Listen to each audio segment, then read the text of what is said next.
করতেছো কেন? তুমি আমার বিবাহিত বউ, আমি তোমায় জড়াই ধরবো না তো কারে জড়াই ধরবো? হ্যাঁ আমি আপনার বউ, কিন্তু আমি আপনার ভোগ সামগ্রী না। কি যাতা কইতেছো এগুলা? ধর্মীয় ভাবে আমি তোমার বিয়ে করছি, তুমি আমার বউ, আমি তোমার জড়াই ধরতে পারি না? না পারেন না, যতদিন পর্যন্ত আপনার বউ আপনার সেই অধিকার না দিছে আপনি জড়াই ধরতে পারেন না। কি এর অধিকারের কথা কও তুমি? হ্যাঁ, কি এর অধিকারের কথা কও? এক মাস ধরে একই বলি আর হইতেছো তুমি, চারুক কাজল কাজল শাহরুখ প্রেম ভালোবাসা, আমরা পাগল বানায় ফেলাইছো তুমি। আরে ভাই, আমি যদি তোমার কাছে আইতে না পারি, আমি তোমার বুঝামু কেমনে আমি তোমার ভালোবাসি, কতটা ভালোবাসি আমি বুঝামু কেমনে এটা?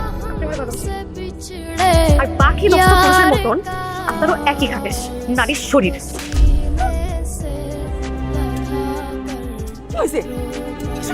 এখনো শুরু করি নাই, আমরা শুরু করবো। গত এক মাস ধরে আমার পুতুলের মতো নাচাইতেছে আর আমিও নাচতেছি, যা কয় তাই করি। ওই তো একটা মেন্টাল আম্মা, আমরা পাগল বানায় ফেলাইছে, মাথায় সমস্যা আছে, ও কি করে নিজেও জানে না। ওর লাগে সংসার করা সম্ভব না আম্মা। ওর বাপ মারে ডাকো, ওর পরিবারের সবারই ডাকো, ওরে বিদায় করে বাড়ি থেকে। ওর লাগে আমি সংসার করতে পারুম না।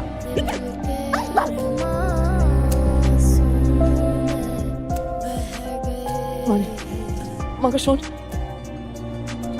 কিছু মনে করিস না মা, সংসার করতে গেলে একটু আধটু এরকমই হয়, মাথা ঠান্ডা হয়ে গেলে সবকিছু আবার ঠিক হয়েছে।